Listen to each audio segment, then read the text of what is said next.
What's up, YouTube? Welcome to a new video. The Graduate Employees Organization at the University of Michigan has gone on strike. This means that the graduate student instructors and the graduate student staff assistants are withholding their labor. So no office hours, no going to class, no teaching classes, no discussion sections, no labs, no work-related emails, none of that. They have gone on strike. So why are we going on strike? What are we asking for here? Well, basically, there are two sets of demands that GEO is requesting from the university administration.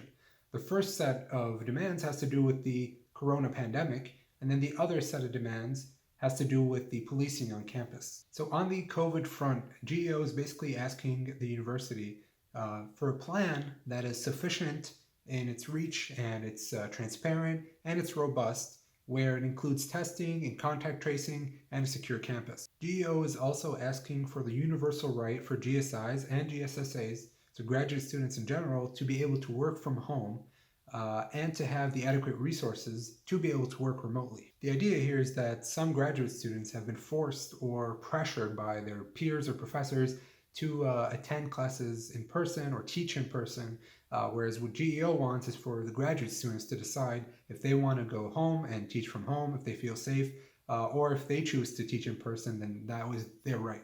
Another GEO demand is for parents and caregivers. Basically, they're asking the university to provide care subsidies for the caregivers, regardless of their location or their license status. They're also asking for maintaining of the healthcare plans for people who have taken a leave of absence this semester. Another GEO demand is a $2,500 emergency fund for graduate students and some extensions to the degree timeline and the degree funds, because right now in this pandemic, we know many people can't actually do their research properly. They either can't enter a lab, their experiment is shut down for now, so they might take a while to finish and they might need more funds. So GEO is asking the university administration to provide these funds if necessary. Lastly, on the COVID demands, we have GEO demanding that the $500 international student fee be completely repealed. So as for the policing demands, we have GEO asking for a demilitarized and disarmed campus where no lethal weapons are allowed. Another big demand that GEO is asking for is the reallocation of about half of the DPSS budget to go into community-based justice initiatives. The DPSS is the Division of Public Safety and Security, which is basically the police and security of the University of Michigan. And finally, on the policing demands, we have GEO asking the university to completely cut its ties with the Ann Arbor Police Department and the Immigration and Customs Enforcement, also known as ICE. So these policing demands are obviously coming after the murdering of George Floyd, of Breonna Taylor, of Ahmaud Arbery, and many black people that have been killed by the police. And so GEO is asking for these demands so that it can have a just and safe campus for its most vulnerable. So another question we want to ask is, how did GEO decide to go on strike? Well, it all starts in the summer when GEO was bargaining with the university and negotiating for these demands, and the university kept coming back with nothing. And so no progress was being reached. GEO tried again and again, and the university kept bringing back nothing.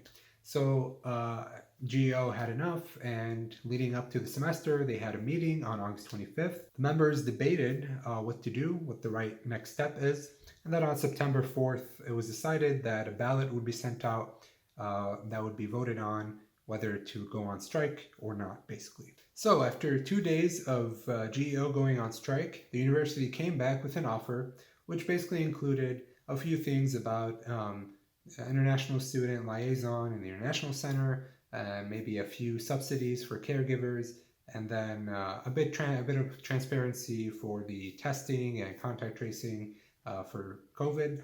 But nothing really substantial. Basically, they rejected all the other demands and they just didn't look at them. There was no progress on that.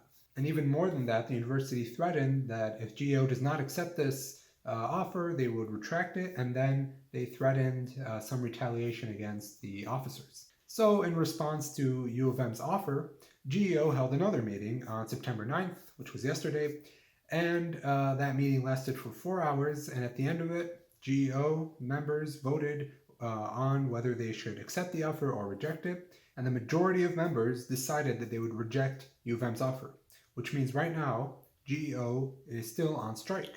That means that graduate students will continue to wake up early in the morning at around 4 a.m.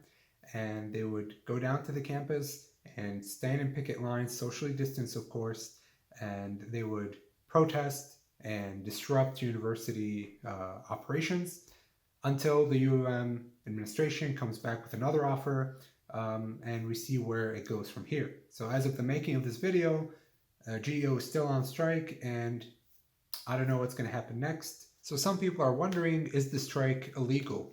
Well, technically yes. In the state of Michigan, this kind of strike is illegal, but remember that not everything that's illegal is immoral, and sometimes what's illegal might be the moral thing to do. So what about undergrads in all of this? How are they going to be affected? Well, obviously, if the GSIs have gone on strike, then the undergrads will have no discussion sections, no labs. They would have no GSI office hours. No GSI would be grading their homework or their exams.